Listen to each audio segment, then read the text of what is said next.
And we're back, guys. I'm your host, Good Energy. Welcome to Tennis in a Minute 2. This video is brought to you via the Doctrine of Fair Use, as well as the Fair Dealings Act. You all know I keep you caught up with tennis coverage every single day. We are going to get into this Emma Navarro Qinwen drama, but first, guys, the women's doubles. There's a gold medal to be won. Will it be Buxa and Team Spain? Sarah Sorribes Turmo? We're going to see, taking on Diana Schneider and Mira Andreeva. It's so beautiful, guys, to see Diana and Mira, these young teenage women playing, trying to represent their country. We all know they're not going to have their flag displayed if they win a medal. And look, it's sad, but we all know what Russia has done to just violate the United Nations. That's just a different story in itself. But the reality here is to see these young ladies stay strong and play and do so well in the midst of so much adversity.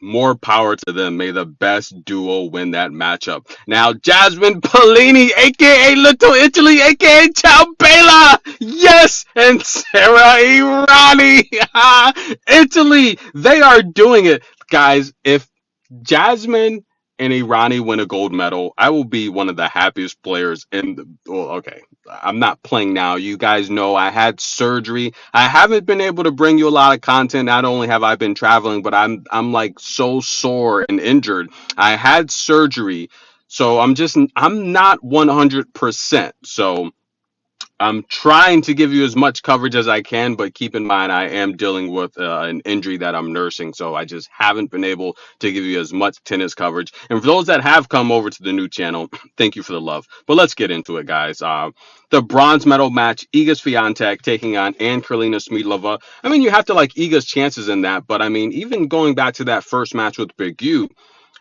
Iga hasn't looked herself, and look, these are still young ladies. Iga's only 23, and Carolina's, one of the older players on tour. She's I want to say she's approaching 30, right?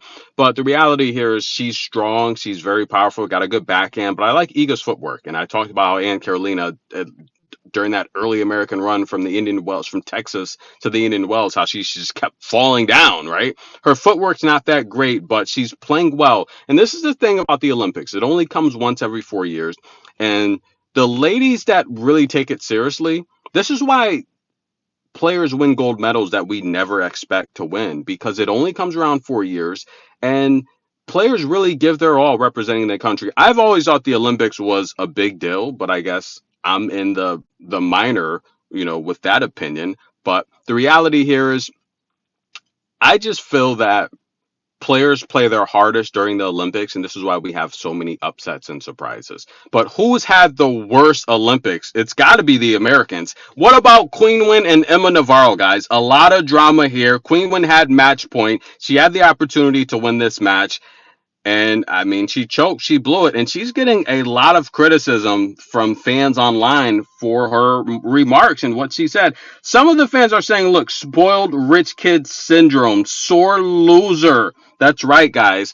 And we've heard Pegula get this. Look, she's a billionaire daughter. We all know that. The same with Pegula. And we've heard Pegula get a lot of flack as well in the past, but the fans are saying that the Americans are so annoying, they're entitled, they're spoiled, anywhere from Coco to Emma, even Danielle getting on Iga, which I think, look, a lot of players have been dying to just give Iga a taste of her own medicine and just speak their mind. But a lot of them have taken the classy route. We've seen Anj and Pegula in the past just ignore questions and say, look, I didn't see what Iga did, and just try to kill the controversy before it even starts.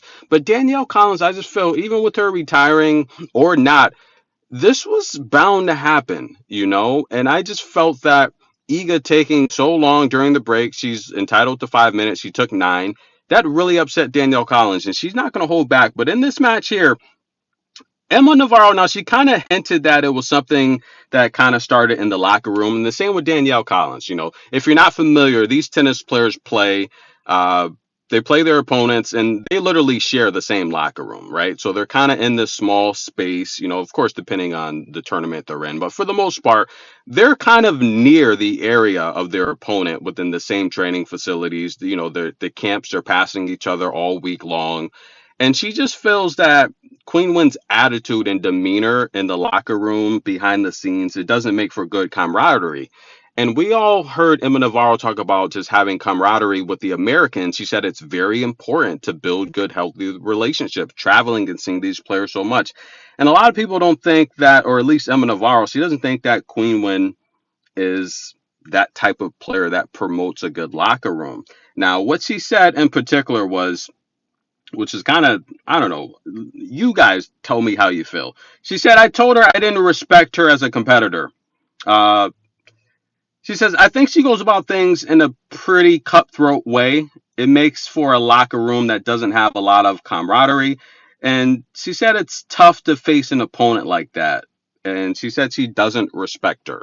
And she would also go on to say Queen would reinforce, that Emma would say to her she doesn't know how she has a lot of fans, right? Uh, that's kind of a low blow. But look, I've met both ladies, and I'm not here to bash ladies. I've said in the past, I really just want to talk about tennis matches and statistics and who's going to win the match and just covering the matches and telling you what happened from a sports news type of perspective, right? From a reporting perspective. But tennis is full of so much drama now. We really have to cover these things. And the reality here is there's no way around it.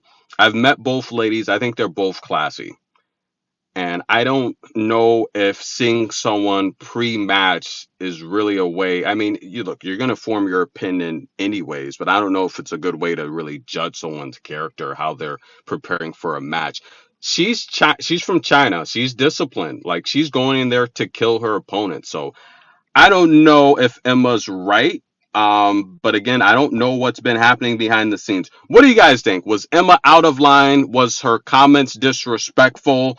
Just saying she doesn't respect her as a player, the things she does, just make her look like she's not a good professional. And Queen would reinforce, look, if she's not happy about my behavior, she can come tell me. I would like to correct it and become a better player. I'm glad that she told me. I will consider it. She said she won't consider it an attack because she lost the match.